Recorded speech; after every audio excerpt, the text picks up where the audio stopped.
Héctor, te decía cuando íbamos a venir a la pausa que parece abrirse paso una política que yo califico de amenaza.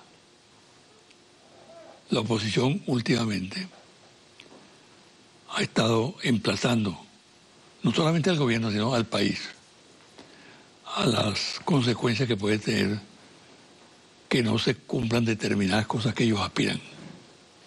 Entonces amenazan con marchas, con violencia en la calle, con calentar la calle y así sucesivamente.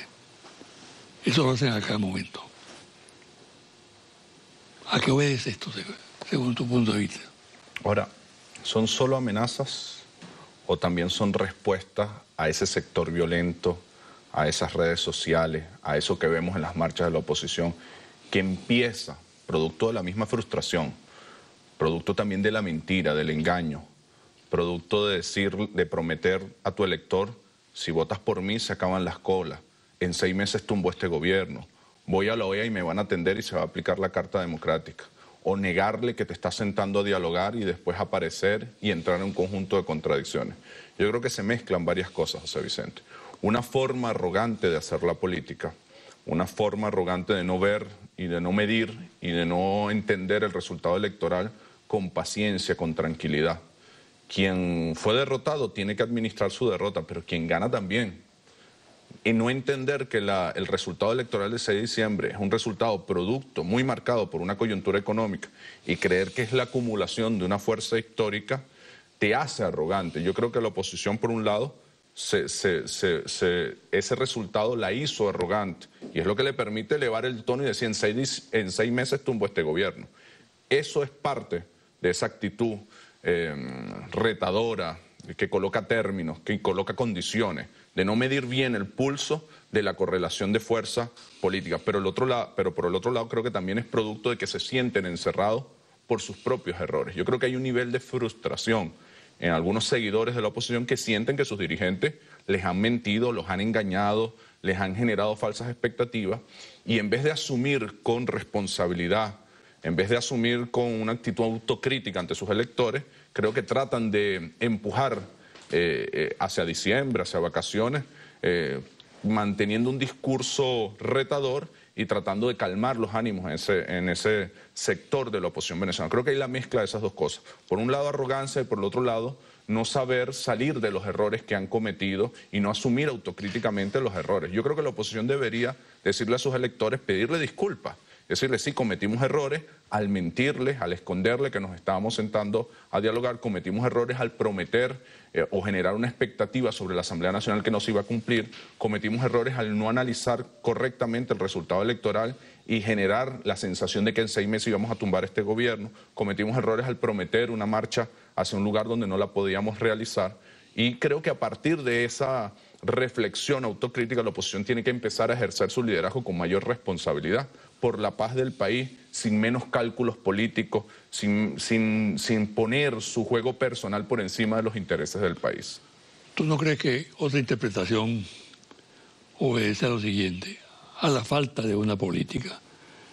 La oposición que surge después de la derrota del puntofijismo es una oposición montada sobre el odio, el revanchismo, pero no una política elaborada seriamente, reflexivamente, reconociendo que hay una nueva realidad política, social, cultural, económica en el país, a partir de la cual, a partir de esa reflexión, elaborar una política, correcto, como la elabora también el chavismo, ¿no? Entonces, cuando tú no tienes una política clara, definida, empiezas a caer en esos bandazos, a avanzar, a retroceder, a irte de bruces. ¿Es válida esa interpretación también? Es válida, yo le agregaría un poco para la reflexión, que seguramente no lograremos culminar acá, es ver, no existe una política y se cometen esos errores, o existe una política impresentable, o la política que plantea la oposición es volver al pasado, es la política neoliberal, es el desmontaje de las misiones y no la puedo presentar públicamente. Pudiera haber también parte de ese elemento, pero yo coincido en tu análisis en que pareciera que no tienen un pulso cierto del país nuevo, del país que se reconstruyó, producto, bueno, de toda esa lucha de los 60, 70, de los 80, de esa lucha popular de los 90, del proceso constituyente, de la figura del comandante Chávez, que para quienes lo quieren y no los quieren no pueden negar que generó una época de cambio y redimensionó los términos de política, de pueblo, de soberanía, el ejercicio del bolivarianismo. Yo coincido que no hay un pulso correcto, pero también puede haber una propuesta de país que es impresentable para la nueva realidad. Y por eso, bueno, el engaño. Yo creo que ahí el tema del engaño de los dirigentes de la oposición sobre sus seguidores está siendo determinante en esta coyuntura. Hay un sector de la población venezolana que no nos sigue a nosotros y que se siente engañada, que se siente frustrada, que se siente utilizada por parte de la dirigencia de la oposición. Mi recomendación es: la oposición tiene que asumir autocríticamente eso y tiene que reflexionar privada y públicamente y empezar a utilizar, independientemente de cuál sea su propuesta de país, que para mí es muy clara, es una propuesta neoliberal, es volver al pacto de punto fijo, al pacto de élites, a la democracia no protagónica, no participativa.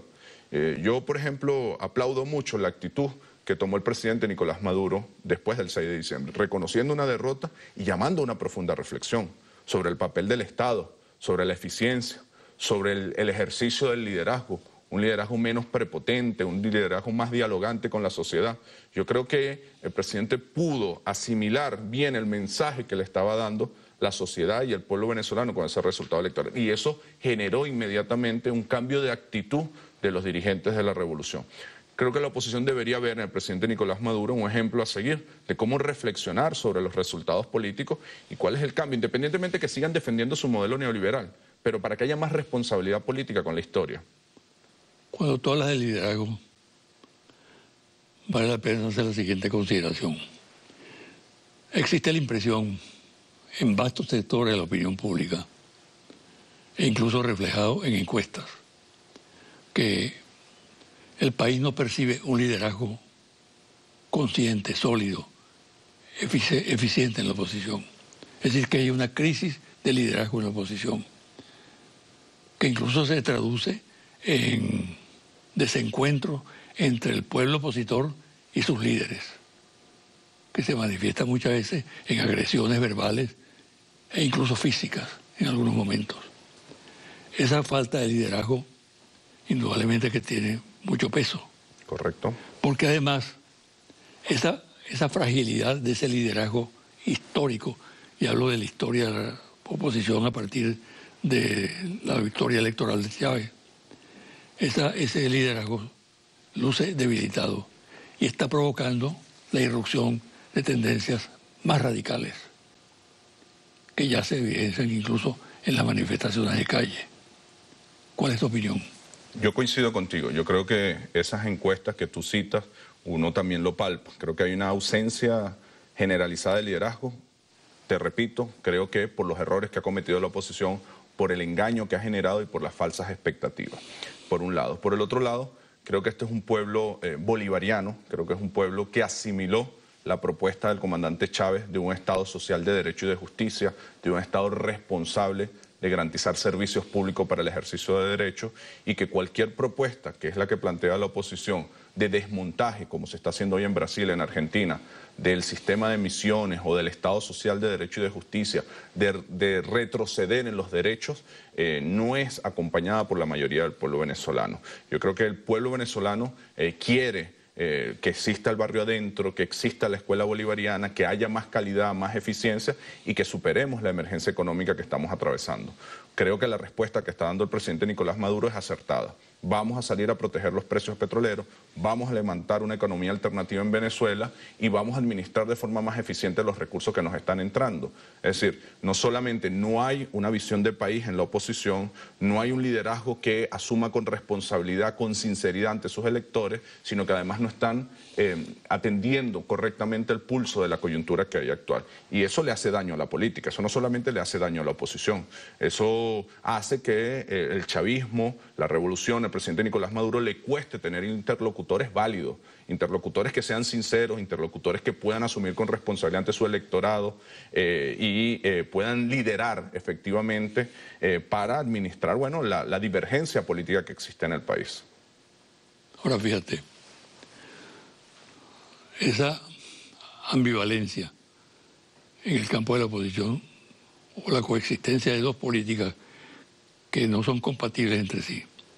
La política que podemos resumir con el nombre de calentar la calle, que es una expresión que da para todos, ¿no? Desde acciones pacíficas hasta acciones violentas. Eso por un lado. Y luego, la dimensión que está cobrando la actitud extrema, producto de la desilusión, decepción, frustración de amplios sectores de la oposición, porque no cuaja una política definitivamente, porque no hay una respuesta. Todos son derrotas, a la postre todas son derrotas. Eso está creando una situación bastante difícil y compleja. Pero a eso tenemos que agregar que empieza un sector a pensar en una política militar. Y están avanzando en ese terreno. ¿Qué piensas?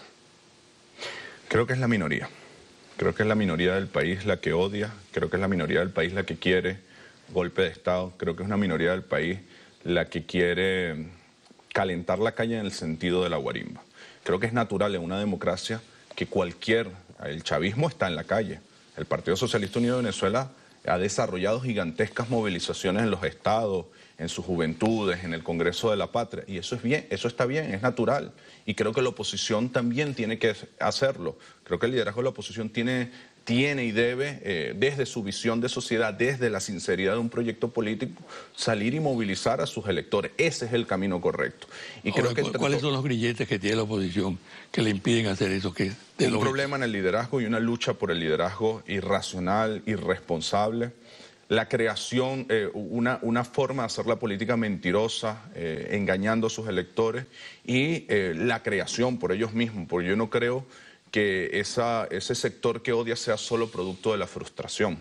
Creo que también ha habido una política comunicacional, discursiva, una agenda política para generar odio a un sector de la población, para tratar de construir una narrativa de que, histórica, de que los rojos comen niños, de que los comunistas te van a quitar tu casa, te van a quitar tu propiedad, de que todos son unos corruptos, unos ineficientes. Es decir, ha habido una determinación sistemática de un sector del liderazgo de la oposición para construir odio. ¿Qué es lo que pasa? Que ese odio se les está revirtiendo, que ese odio ahora los está atacando ellos directamente. Bueno, propicio el momento para reflexionar de que esa no es la forma adecuada, de que la política tiene que ser con responsabilidad. Ahora, yo creo, José Vicente, que la mayoría de los venezolanos queremos paz. Que la mayoría de los venezolanos, independientemente que seamos chavistas, opositores o no asumamos ninguna de las dos posiciones, queremos paz. Si eso es así, como lo creo, como lo miden las encuestas, como lo demuestra el país, porque el país que ha sido sometido a golpes de Estado, a guarimba, a la situación económica que estamos atravesando, y la mayoría de los venezolanos ha demostrado una conciencia democrática, pacífica, que da lecciones a los mismos dirigentes políticos.